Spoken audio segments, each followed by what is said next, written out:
Hey guys, in this video we're going to do a full walkthrough in Adobe Lightroom. In case you missed the tutorial the other day, it ended up lasting about 90 minutes. In an effort to not do that all over again, I'm going to try and speak pretty quickly, but throughout this lesson we should be working through most of the major functions in Lightroom. So with that said, let's get into it. So on my desktop I have this Lightroom folder.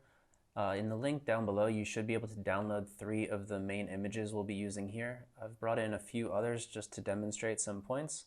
So the first thing we're going to want to do is to import these into Lightroom. There's a couple of ways that we can do that. The first way is just to select all of them and then drag them into Lightroom down here. Another option is to right-click. On my computer, I can go to Open With, it's under Other. And then I can select Adobe Lightroom Classic, which is the version I'm using here, and that will open things up. So it brings us to this panel. What we have here on the left, this is where we're importing from. You can see I'm importing from this Lightroom folder. In the middle here are all the files that we're bringing in, and on the right, we have some things like file handling. I don't really use any of these, so we won't bother speaking about that. So what we'll want to do here is click on Import down in the lower right. You can see up at the top that the files are coming in here and we're brought into this library module.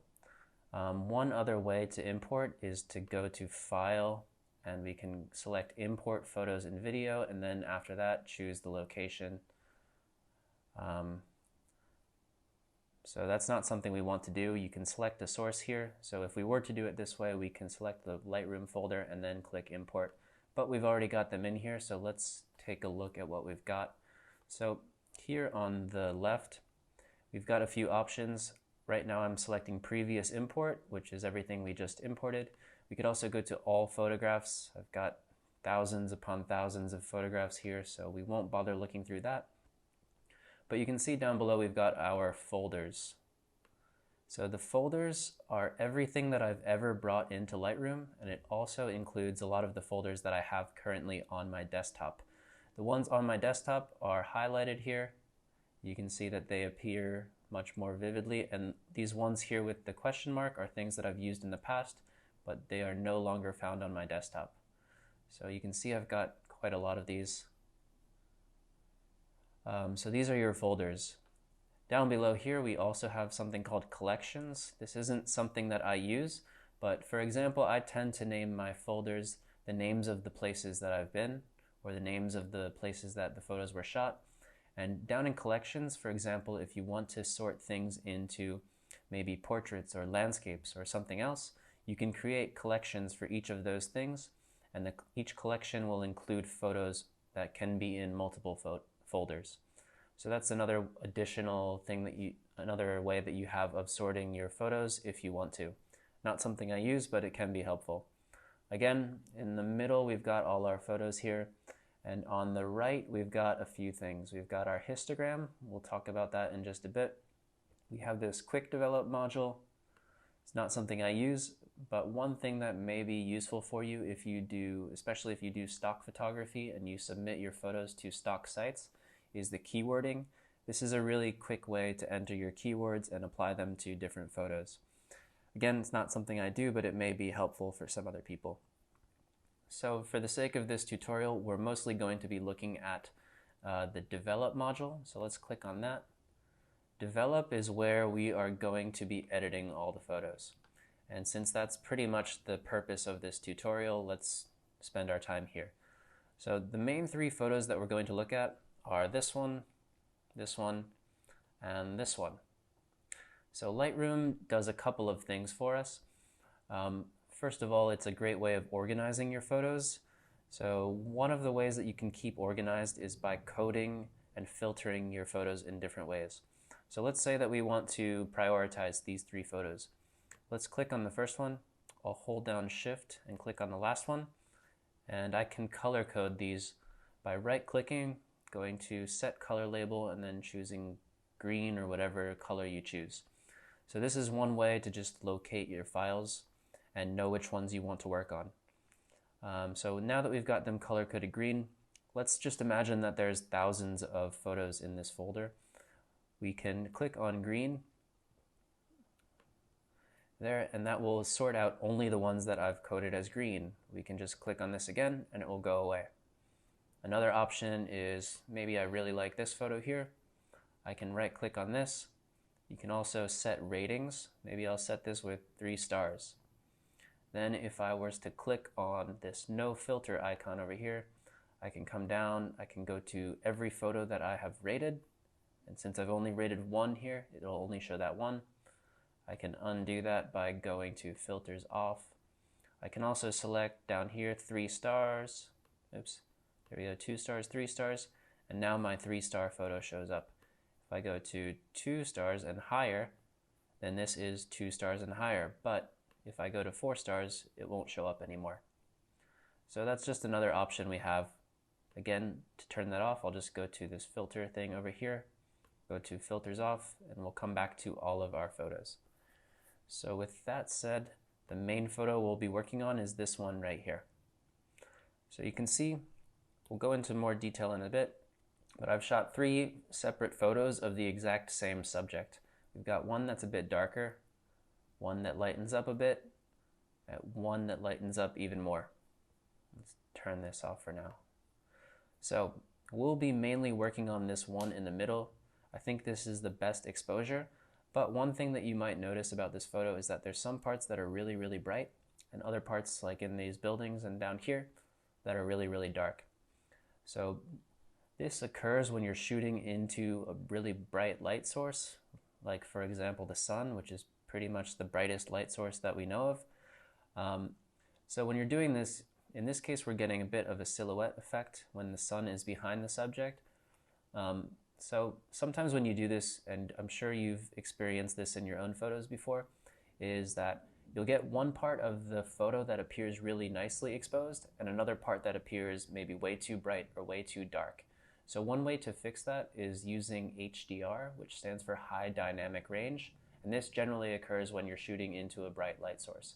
So maybe you're shooting at sunset right into the sun, or maybe also you're shooting a cityscape, so everything around is dark at night, but then you have really, really bright lights, and those parts the camera can't always cover. So sometimes you have this range where the camera can't really handle the really dark parts of the photo and the really bright parts of the photo.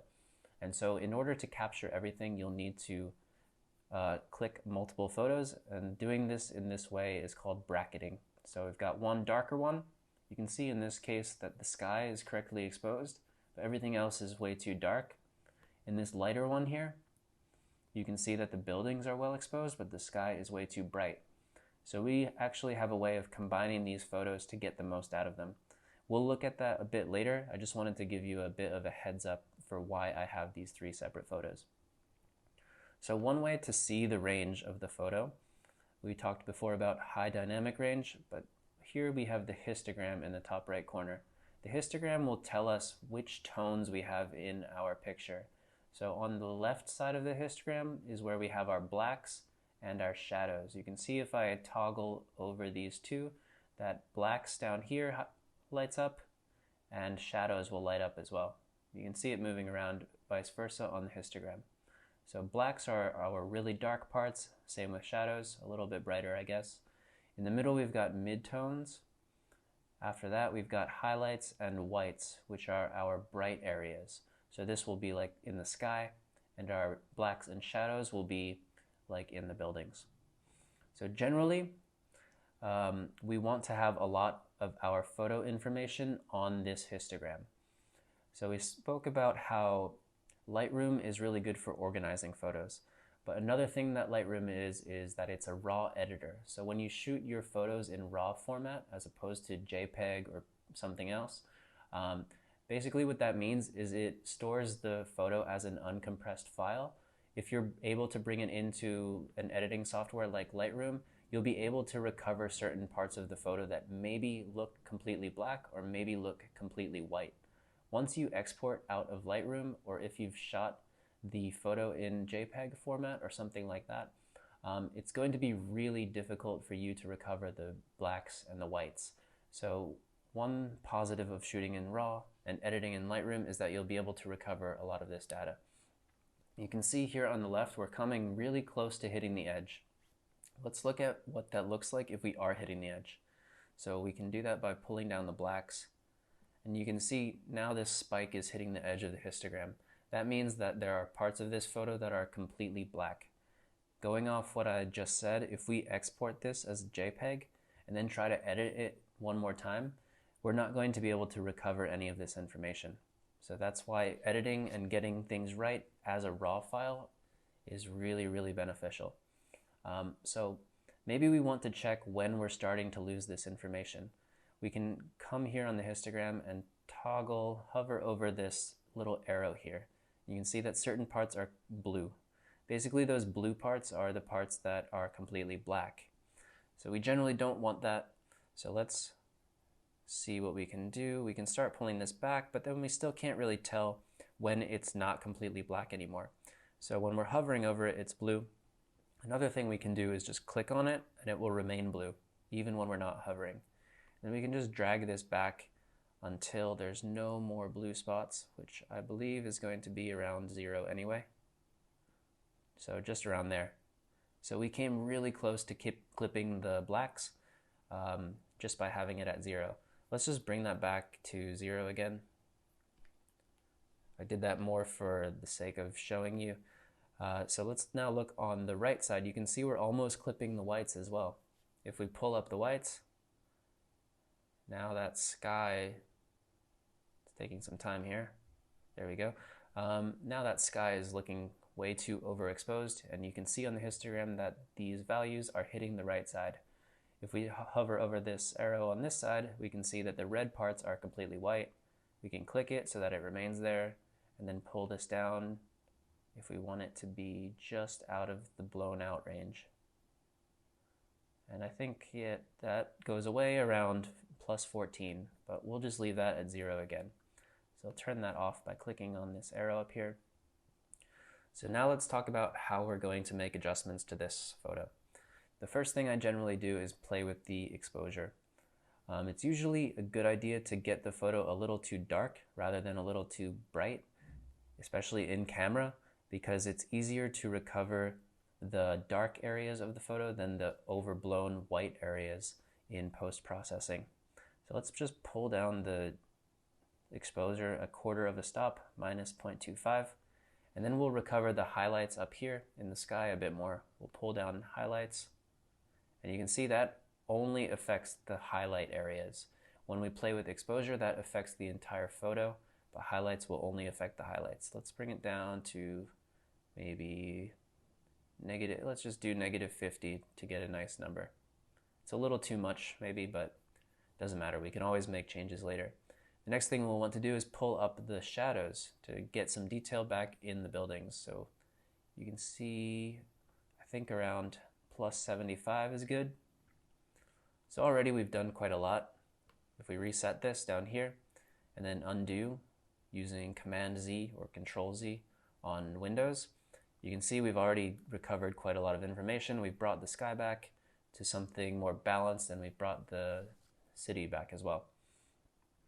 So these are the main 3 sliders that I'll use. We've got some other ones here though as well, so let's take a look at what we have. Contrast will make darks darker and brights brighter. What that does is just create some contrast between the values. For this photo, I'm not going to touch it, but it is something that I use from time to time, usually with pretty subtle amounts though. Up here we have temperature as well.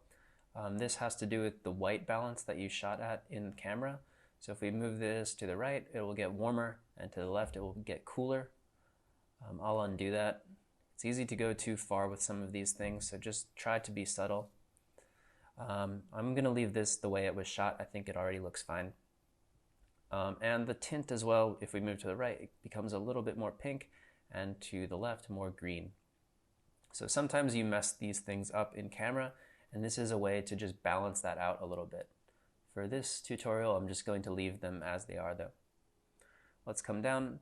So whites and blacks we already talked about. We could always pull this up a bit or down a bit. I don't think we need to touch it too much, but we'll do a little here. I think blacks we'll leave at 0, and whites maybe we'll just pull it up to add a little bit more energy into the sky. Alright, so let's scroll down here. Now we have this Presence tab. We've got 5 different things here, and we'll talk through them one by one as well. Some of them I use quite frequently, and other ones I rarely ever touch. Texture is one of the ones that I don't use very often. So what texture does is it will add some, if we zoom in, by the way, you can zoom in using Command plus on Mac or Control plus on Windows. If we zoom out here, you could also just click and it will zoom in automatically on the area that you like. So texture, we'll just add some detail around edges. You can see that's probably way too much. We'll undo that. If we start going negative on the texture, it will remove the texture. And that's not something that you really want to do in areas where there should be detail. So let's look at one way that you might want to use that.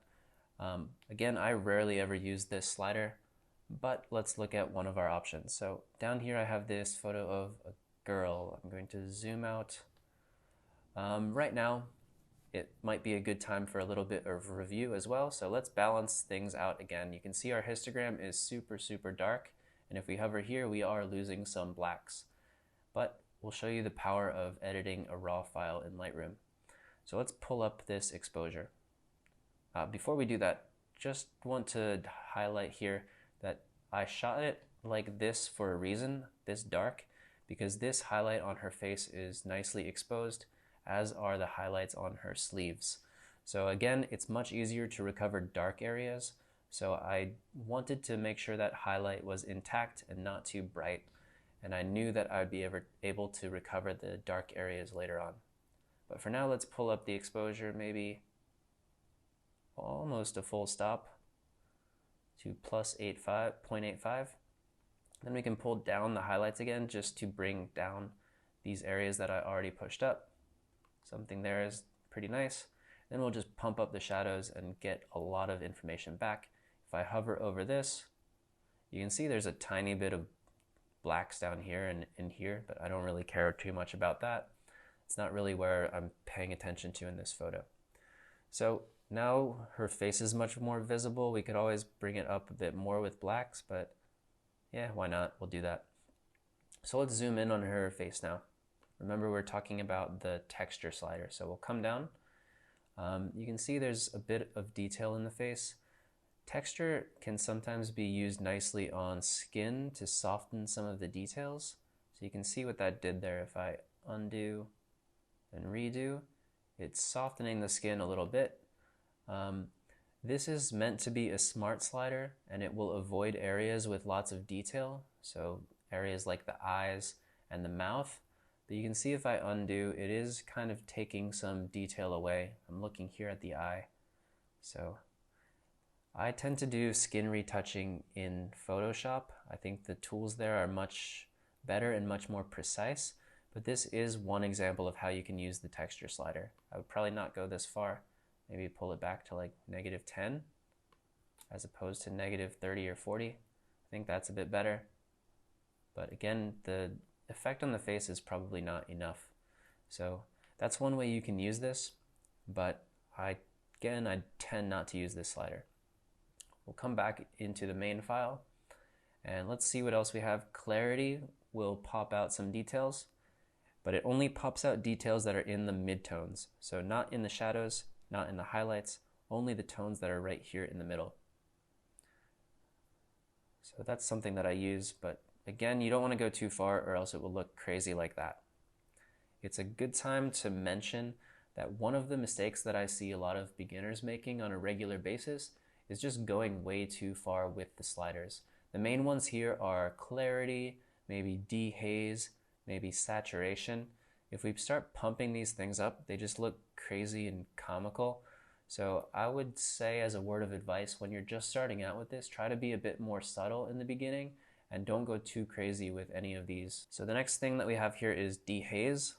So texture is the newest slider that was added to Lightroom, and dehaze is the second newest. It was added a few years ago, I believe. What this does is if there is haze in the sky, it will kind of cut through it and bring out the sky much more vividly. So this is something I mainly use on skies. You can see if we start pumping it up, It'll bring out the sky a bit more. That's too much in my opinion. We'll just bring this to around 6. I don't know, it's not too much. It's pretty light effect there. Let's look at another example when I might go much heavier on this. So in this photo over here from New Zealand, you can see that the sky is really, really hazy. First of all, let's lighten this up a little bit by increasing the exposure. And then we can start messing around with dehaze, and it should cut right through all that. So let's start bringing that up, and you can see what was really kind of a flat sky before now has a little bit of color reintroduced, and you can see the texture in the clouds a lot better. So I really went pretty high on that. I'm above 50 right now. I think I'll leave it around 45 or something like that, but it's done quite a nice job. If we just look at that and undo, we've really brought out this photo a lot more. The sky before was really kind of boring and gross, and now it's one of the nicest parts of the photo. So dehaze is really nice, especially for landscapes or cityscapes when you have a nice sky. Let's come back to this photo here. And then we have vibrance and saturation. Vibrance is kind of like a smarter version of saturation. Saturation will affect every single color tone in the photo. So if we pop this out, it will bring up everything. And if we bring it all the way down, it becomes black and white. There's now zero saturation in the photo. Vibrance, on the other hand, will not saturate the parts of the photo that are already heavy in saturation. So you can see that there's this Maybank logo here. So it will not really touch that if I'm increasing the vibrance, because that's already very saturated. Let's see what happens if we bring this up. That's way too much, obviously. But if we bring it all the way down, you can see that it's almost black and white, but there is still some color, like in these logos here. So I tend to use vibrance a lot more than I use saturation. And if I do use saturation, I keep it very, very subtle. So let's use a little bit of vibrance on this, maybe like plus 15. So if we go before and after, it's not really obvious what we're doing. Maybe I'll boost it a bit more just so it's easier to see. In this scene, I probably wouldn't really even use it. I just don't think it's necessary. But maybe if we go back to this other photo, it will do something nice. Let's see, I think we also need to bring up the shadows because these areas here are really dark. So let's first do that. There. And now we'll boost the vibrance, and it will just bring out the color a bit more. I think 50 is too much, but you should be able to see the result a lot more clearly on your screen. So there's one way that we can boost vibrance. Come back to the main photo again. And I think that we're going to move on from there. The next thing that we have here is the tone curve. If you've done some editing in the past, or if you're pretty into this, I'm sure you've seen it before. So you're going to see the tone curve quite frequently once you really start getting into photo editing. It's something that comes up all the time. Here's basically how it works. Is on the, you can see that we've got kind of a superimposed histogram back here. So this histogram pretty much matches the one up at the top. It's just squashed together a little bit. So on the right side, again, we have our highlights. On the left side, we have our shadows. And in the middle, we have midtones. If we click on here, we can add a point. And then we can click down and drag on that point, and this will just increase our saturation overall. If we pull down, it will decrease, or sorry, not our saturation, our exposure. It will decrease, and if we double click on the point, it will disappear and go back to normal.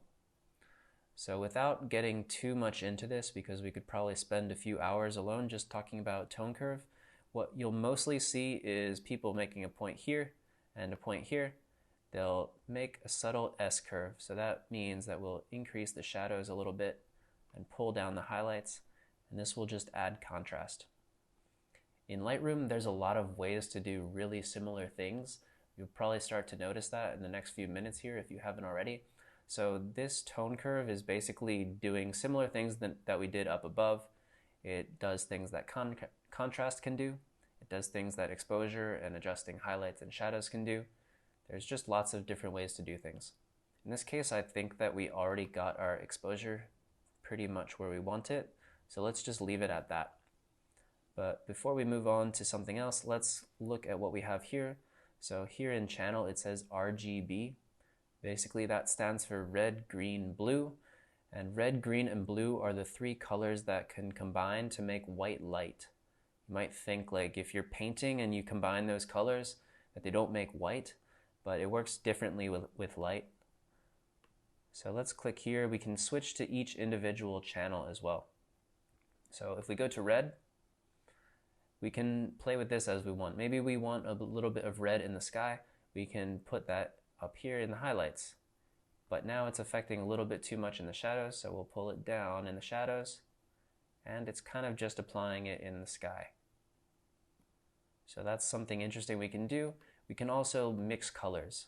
This is a really big part of photo editing, and it helps to know a bit of color science. If you look up on Google like RGB color wheel, you can see which colors complement each other. So each color on opposite sides will have a complement. Those colors tend to look good when they're in the same photo. Not always the case, but it's a good thing to know. So let's see, if we start boosting this, it will boost up the red overall. And if we start taking it away, you can see that we're getting kind of a cyan. So the opposite of cyan is red. These are complementary colors. If we go to the green channel here, boosting this will give us green, and taking it away will give us magenta. So green and magenta are also complementary colors. We'll click on that to get rid of it. And if we do blue, you can see boosting blue makes it more blue, taking it away makes it more yellow, and these are also complementary colors. So for now, we'll just change it back to RGB. Maybe let's make a subtle change. So we will add a little bit of red into the highlights. Just a tiny bit, and we want to take that out of the shadows, so I'll just move that, make a point here, something like that. I can then always make adjustments, bring this up a little bit more, that's too much. So around there I think looks okay. So that's pretty much it for the tone curve. Let's move down a bit, and here we have our Hsl Color Panel. This might look different if you have all selected, you'll just have them all in different places. I like doing them one at a time. So we've got hue. Let's look at what that does. If we take, let's go to, how about, what color do we have a lot of here? I think we've got a lot of blue in this photo. So you can see if we have the blue slider, on this side we have more of a cyan, and on the right side we have more of a purple. Or sorry, I guess this side is aqua, because aqua is the one before it. So if we start moving this, all the blues will change their tone to something more aqua. And if we move this way, all the blues will become something more purple. I think that this isn't really the best photo to demonstrate how to use this. So let's jump over into this other one that we've got here. Zoom out.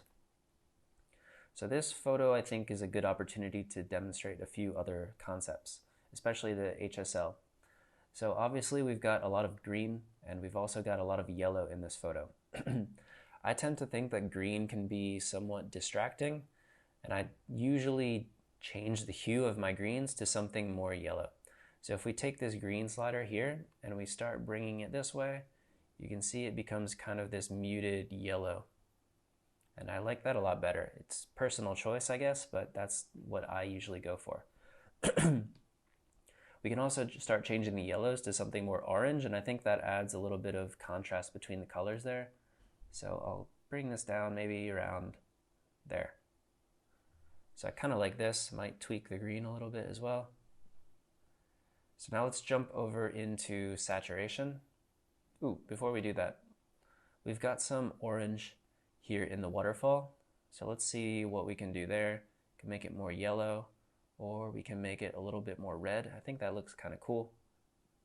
So if we undo that and redo, it's just popping it out a little bit more. Might be hard to see on your screen. So now let's go to saturation.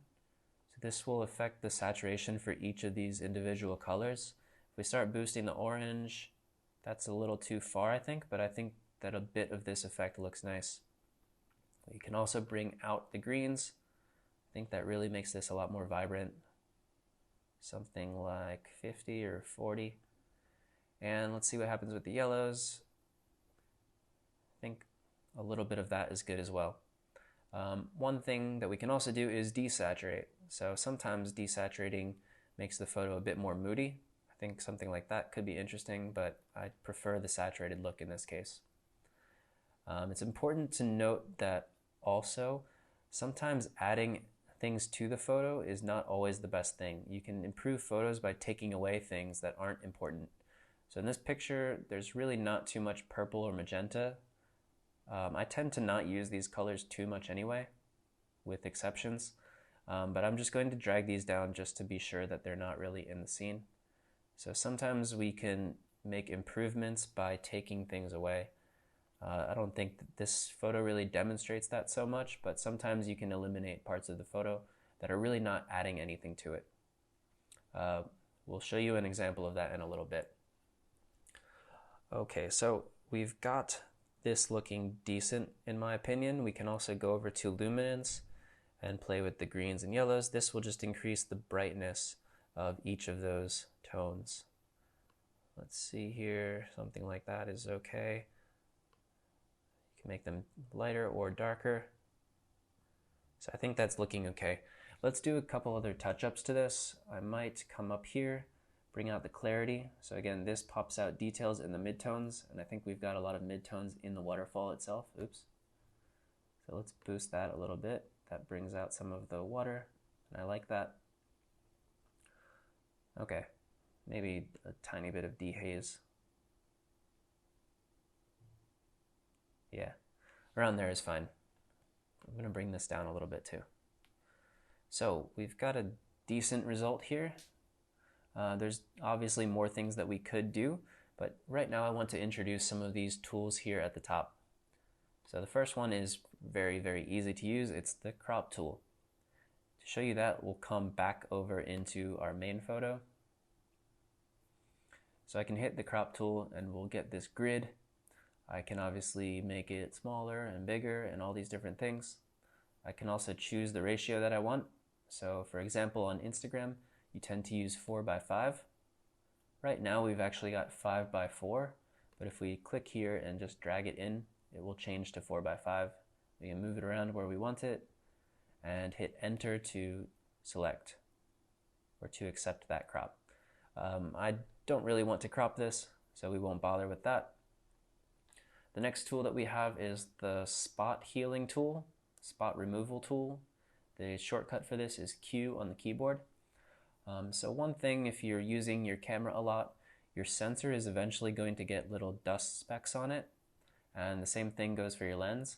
So if we zoom in here, you can see that I've got a little dust spot. It might be difficult to see, but hopefully you can see it. If I click on this tool, you can make it bigger by hitting the right square bracket on your keyboard, or smaller by hitting the left square bracket. So when you use this tool to remove dust spots, generally you want it a little bit bigger than the spot itself, and you want to use a pretty big feather. The feather, you can see that circle moving, just kind of increases the transition between the effect and everything else. So it'll pretty much just fade it out and blend it in a lot better. We'll want to keep opacity at 100, and I'm going to select heal here. So if I click on this, it should just copy a similar area around it, and basically it's just using the pixels surrounding it to get rid of whatever that spot is. If we hold down shift, we can click and drag around, but I'm just going to zoom out, so I'll click out of that tool. I'm sure there's a lot of these spots here, but the main spots that you'll find them are in the sky and in water. So I can see one up here in the sky, right there. I'll click this tool again, same thing as before, click, it will copy something around it, and now the spot's gone. So this is a really nice tool. Zoom back out. So if we click on this, we've also got clone. So clone is a little bit different. It will allow you to copy an area as you desire. It's easier to show you what I mean by that. So if we click on this, we'll select clone, and this time we can just paint on this area here, and Lightroom will do its best to choose something to clone.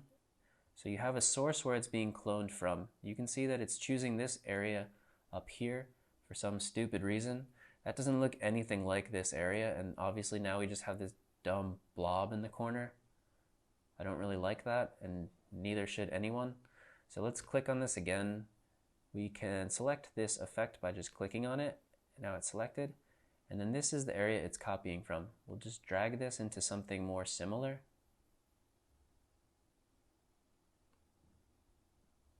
I really don't like this tool. I never use this in real life. I mainly do my object removal in Photoshop. But for the sake of this tutorial, I guess we'll show you. This could be a quick fix. I don't know why it's looking so funny. This area that it's putting in looks completely different from what I'm doing here. I've not had much success using this tool. And so if you are into this kind of stuff, I definitely recommend using Photoshop instead. But I'm going to try and get this a little bit better than I have it right now, because that does not look good. Let's see if I feather it more. No, it's not doing anything. I'll move this over to here. Is that more similar? No, it just looks way too bright. That's a little bit, there we go, that's a bit better. Yeah, that's pretty good. So if we click on this again, we can hit H to hide it, and I think that blends it in a little bit better. Again, I could still do a way better job in Photoshop, but I think that's sufficient for this tutorial. So we've done crop, we've done spot healing. Let's now look at, the next one's Redeye. We don't have any red eyes here, and I've never once used this in my life, so let's look at the next one, which is the graduated filter. So far we've pretty much just been making changes that affect the entire photo. The graduated filter will allow us, just like the next two tools, to make adjustments to only certain parts of the photo. This is something that you can do even more of and much more precisely in Photoshop, but it's nice that Lightroom has some of these tools as well. So maybe I want to do something that affects just the sky. I can click here and drag down, ignore that yellow effect, and move this around however I want it. If I hold down Shift, it will do it in a straight line. So let's do that, and I'll just drag it down to here, and then let go. So right now I've got this crazy effect. You can see on the side here, these are my graduated filter settings. These are just the last settings that I've used for something unrelated. So we'll just ignore that. Let's talk about how this works though. You have a few lines here. This top one, everything above that will have the effect 100%. Then from this line until the bottom line, it will start fading that effect out, and below the bottom line we won't have the effect at all. So it's only being applied up here and then fading out so that there's a smooth transition. Let's see what we can do. Let's change this. We can just double click on effect and that will get rid of all those things. Maybe we want to pop out the sky a bit more with Haze, so we can just start cranking that up. That might be a little too far, but at least you can see it on the screen and understand what we're doing. So something like that is good enough for the sake of this tutorial. So let's just go with that. If we delete this, you can click on it, hit delete or backspace. That will get rid of it. Or we can undo just to see what we did. And you can see it comes right back. So if we click on graduated filter again, we'll get out of those settings and back to our regular settings. We could always make changes later. Maybe we want to make that effect a little bit more intense. We'll just click here. We can click on the filter here, and you can see we did 20 Haze. We can pop that up even more until it looks really bad, and now we've made a change to it. Let's undo that, and I'll get out of this panel here. Another thing that we have is this Radial Filter. I think that's what it's called. Yes. So the shortcut for this is Shift M. This one will allow us to do selective adjustments as well, but a little bit different. So if we click here and drag, you can see we've got that weird effect from before again, but at least it shows us what we're affecting. So we'll make this around that size, and I'll pull this over the buildings. Maybe we want to lead the eye into the buildings a little bit more. So right now this effect is affecting everything outside of this ellipse. Let's look at what we have for options. Okay, right now the feather is set to 79. Let's talk about feather a bit, since this is a really important function. If we bring this down, there is zero transition from outside to inside. Feather will just feather that out and make a much smoother transition so that it kind of blends it in a bit more. This is really important with a lot of tools in both Photoshop and Lightroom. We'll keep it around 50 for now. You can also click Invert. We actually want to be making changes to the inside here. So to do that, we'll just check Invert, and now everything is in the middle. Let's come back up to the top, double click on Effect to zero out everything here. And maybe we want to lighten these buildings up. We could do that by increasing the shadows. There we go. We could always make this a little bit longer too to get more of these buildings in here, a little bit higher.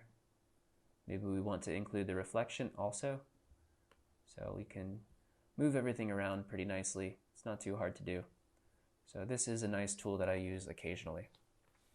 Let's actually go back to that previous photo because I think we'll be able to use some of these things much more effectively there.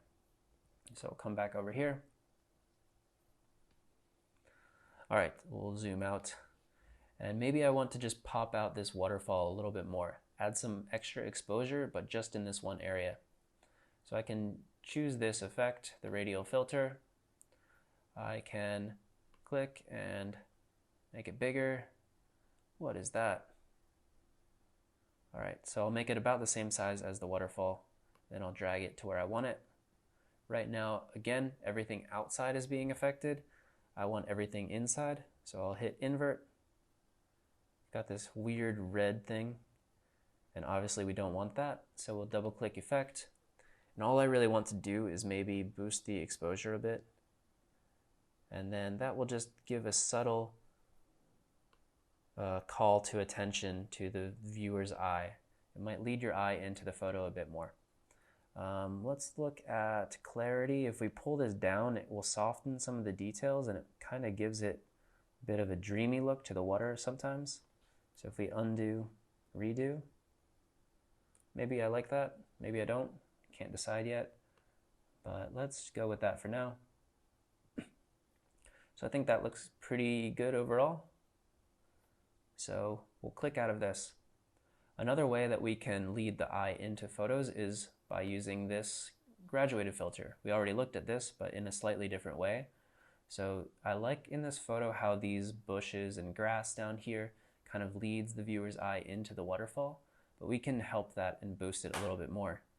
So this is not really an essential detail to the photo, but it is something that can assist us in bringing the eye into the waterfall. So I'll click and drag here while holding down Shift so that I get a straight line. And I'll zero this out, and I'm just going to bring the exposure down, and now it's kind of just guiding us into that waterfall. I think that's pretty nice. So we've looked at pretty much all these tools except for this last one here, and this is called the adjustment brush. If we click this, we've got some crazy settings in here again. Right now the brush is pretty small. If I just start painting, I can go around like this. Don't really want to do that for pretty obvious reasons, so I'll undo. But one trick that I like to do from time to time is add a bit of a sunburst. So this seems like a good opportunity to do it in this photo. So I'm going to make this brush really big. Again, that's with the square brackets. Right now I'm hitting the right square bracket to make it bigger. So something around there. You also can change the size with this. Bring it this way to make it bigger, that way to make it smaller. We've got feather and some other things as well. We won't worry about that for now. So one way that I do these sunbursts is I'll try to make it a bit warmer to reflect the color of the sun.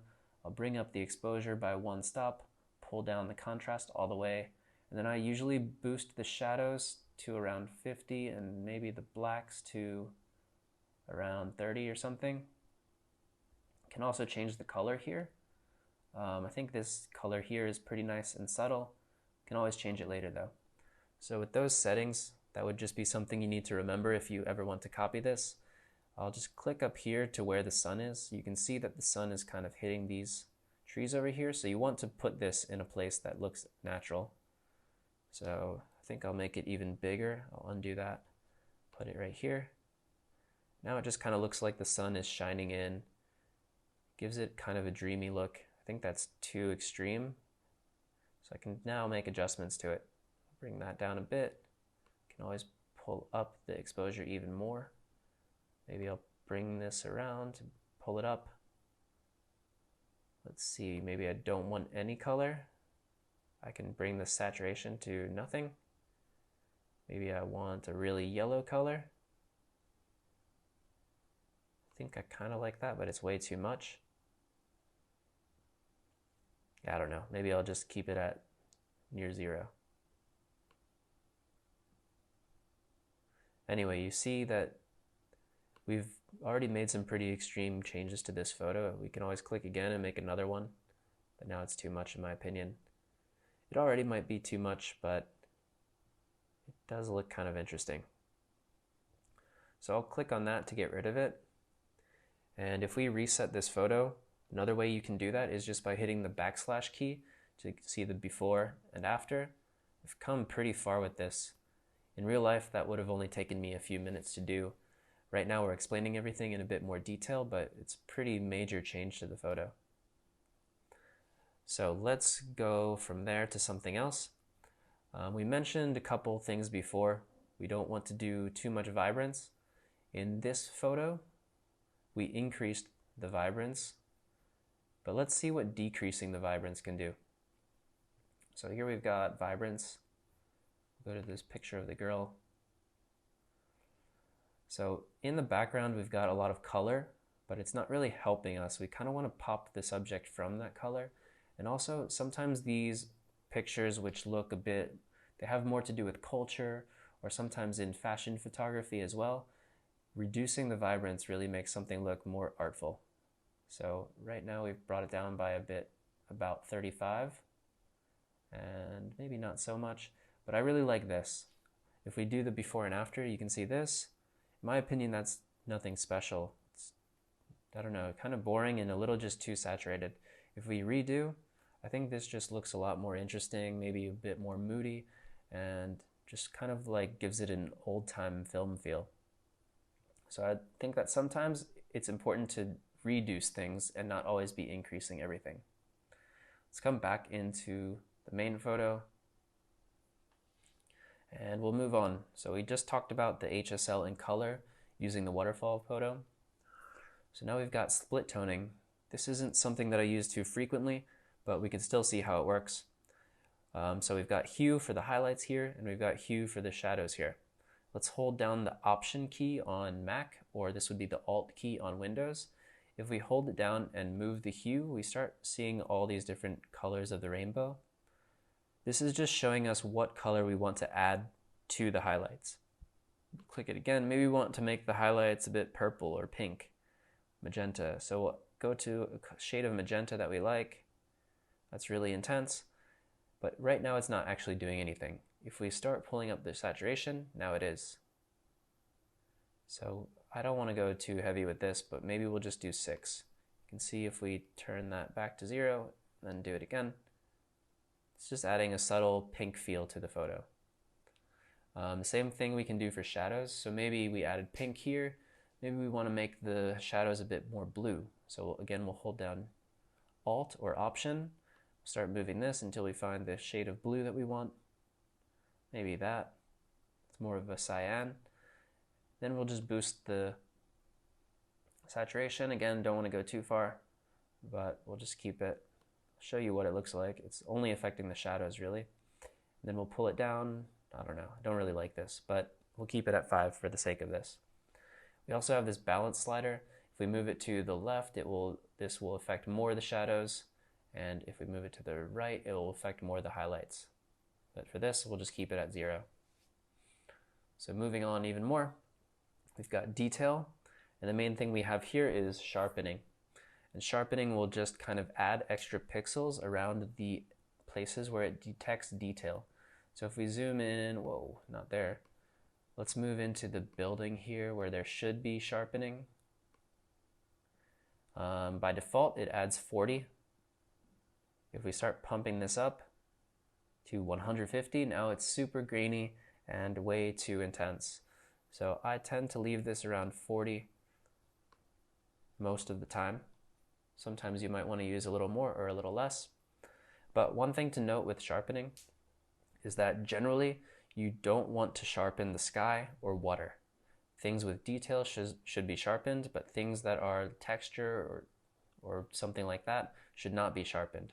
So one beginner mistake is that they go crazy sharpening the clouds or something, and it looks totally unnatural. So I think that it's best that we leave the sky alone. So how can we do this so that it applies only to the buildings? Well, in Photoshop, if you're familiar with that, there's lots of masking tools, and these are ways to make an effect apply only to a certain area. So you can mask in certain areas that you like and mask out areas that you don't like. So right now we want to keep the sharpening, but only in the city itself. Let's hold down Option or Alt again, and we can go on this masking slider. And when we do this, we'll get nothing but white. So this is our mask. Basically with masking, white reveals and black conceals. That's a nice little rhyme that you can remember. If we start moving this around, the black starts showing up. So all the black areas are not going to be sharpened, and all the white areas will be sharpened. So that's exactly what we want. I think somewhere in the middle here is okay.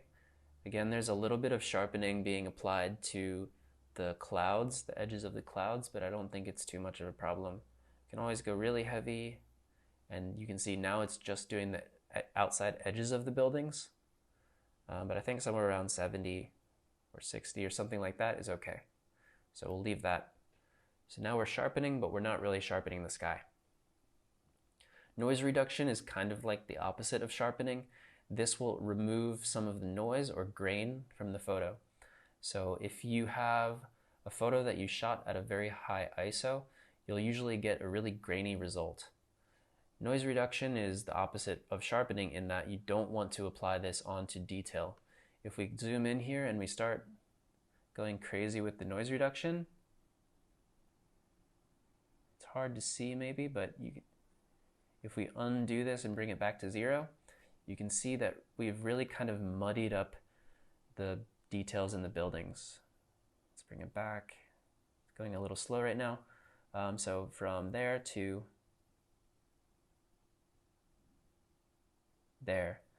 It might be hard to tell, but this kind of looks mucky and muddy or something. And we've really lost a lot of the detail that was previously present in the buildings. So with noise reduction, this is something you want to do if you have a grainy photo, but for this you generally just want to apply it to things like sky and water. So again, the things that you want to sharpen are details, and the things that you don't want to sharpen and add and reduce the noise on are sky and water. So let's just zoom out. For this sake, I'm not going to do any noise reduction. Usually the best place to test for this is in the top corners of the sky. So if we zoom in here on the top corner, we can look for noise. So that will look like just little speckles if you're not familiar with it. But in this case, the sky is already pretty nice, so I'm not going to worry. So moving on, we've got our lens corrections. If we unclick Enable Profile Corrections, you can see that it becomes a little bit distorted. So Lightroom's really good at picking out what camera and what lens you used. If it doesn't work automatically, you can always come in here, find the make of your lens, find which lens that you used, and just set it to that, and it will distort the photo a bit so that it looks as it should look in real life. So this is really nice. Another thing we have here is that you can check to remove chromatic aberration. That's a really scary word for some people.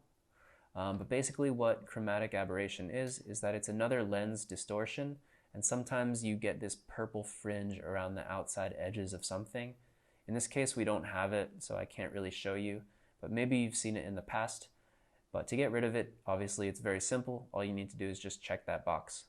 Checking it won't hurt you either, so why not? Let's move down then. We've got transform now. So maybe you've shot a photo and you later realize that it's not actually level. The horizon isn't level.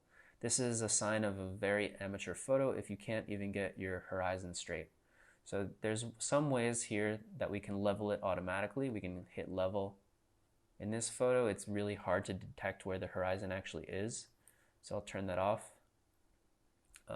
Another thing that is a beginner mistake that everyone makes at some point is that you don't straighten your vertical lines. I wouldn't say that you necessarily always have to do this, but I would say in the cityscapes most of the time it really does make sense to straighten the vertical lines. It gives it a much more professional, polished look. So if you take your camera and you point it up, or if you point it down at something, you're going to notice that the lines in buildings are either leaning in or leaning out. So the way to fix that is by using this transform panel. You can try the automatic options like auto. If we're looking at this side here, that gets much more straight. You can also try vertical.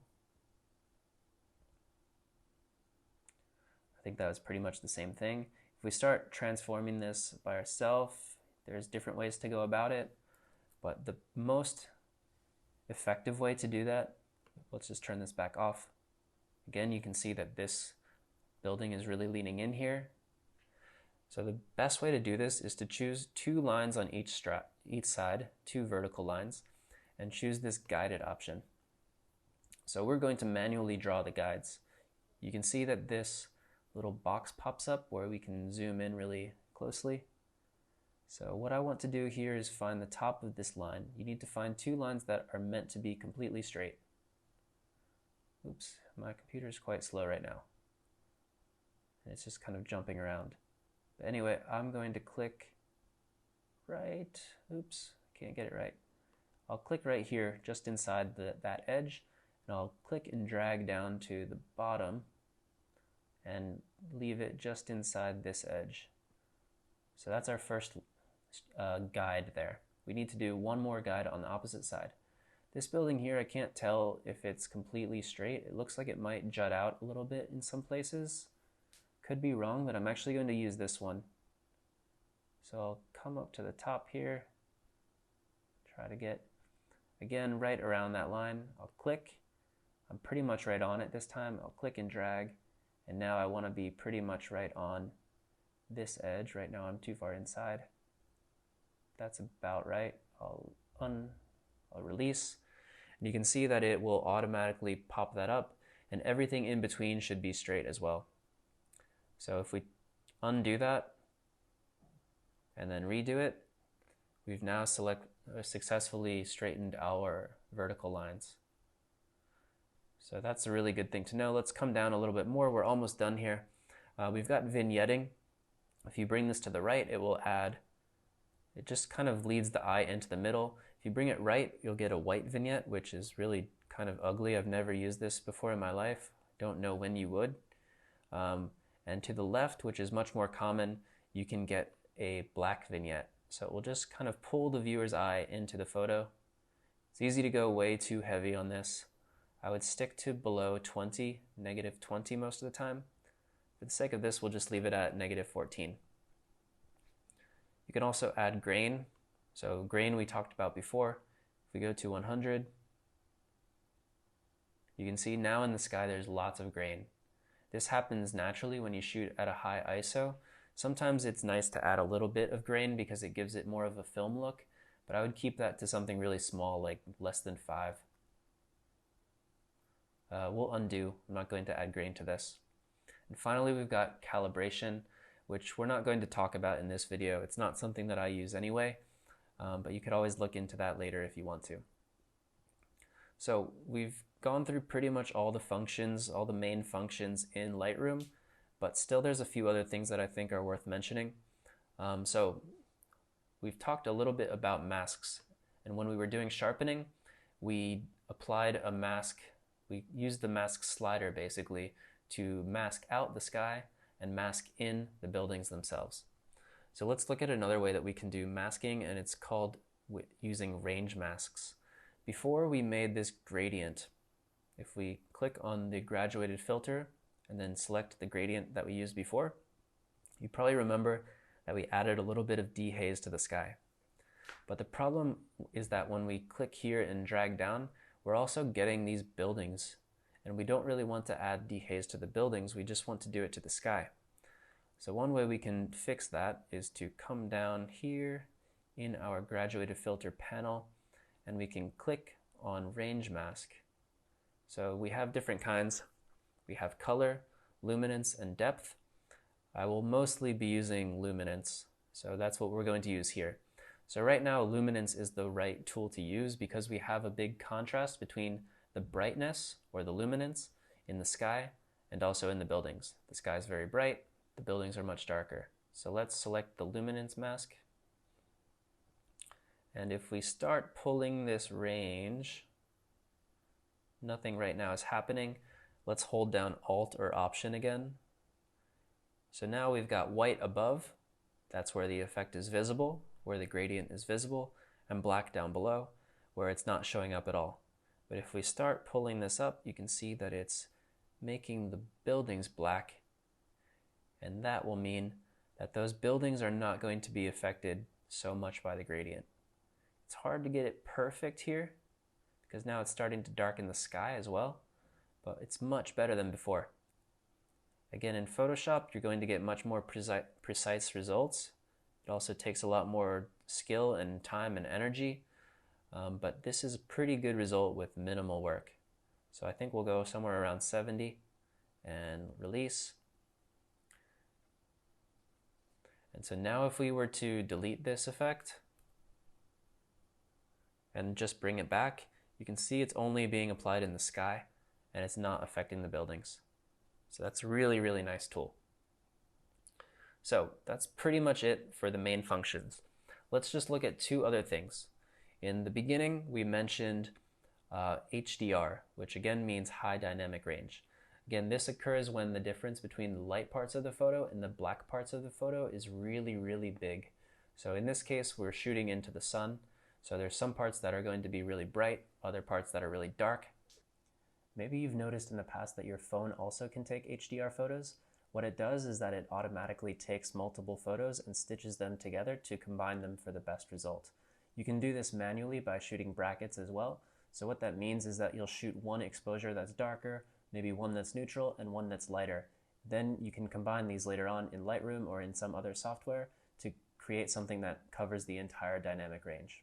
So let's reset this photo just to get us back to what we started with. I'll hit reset.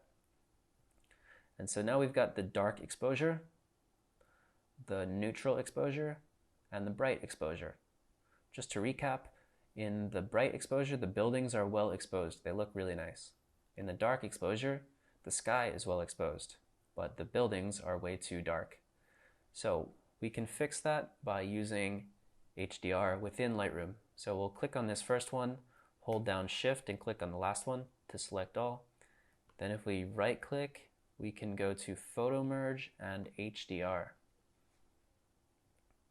We'll have a bunch of different options here. Just make sure that you have Auto Align and Auto Settings selected, and we'll leave everything else the way it is. It's creating the preview over here. It takes some time sometimes. Doesn't help that my computer is a bit slow as well. But what this will do is it will combine the three images to basically get the sky well exposed and get the buildings well exposed. You can see the preview here.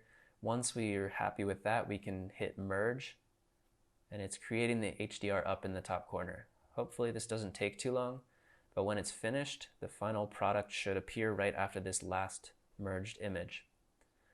And we'll do a little comparison again once this is done. So remember, the photo that we used was the neutral one. I think this was the best exposure because we do have detail in the sky and we do have detail in the buildings.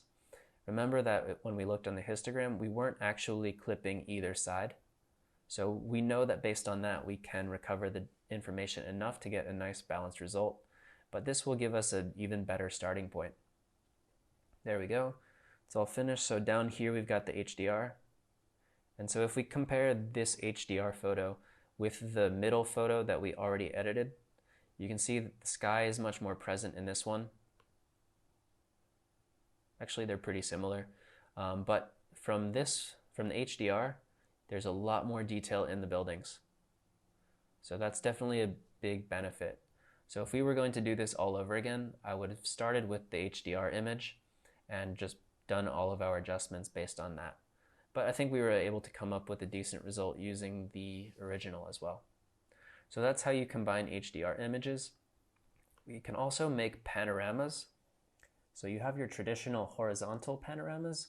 Another thing you can do is do a vertorama, which is a vertical panorama, meaning that you take the camera, you shoot one time here, then you aim it up a little bit, shoot again, up a little bit more, and later you can stitch these together.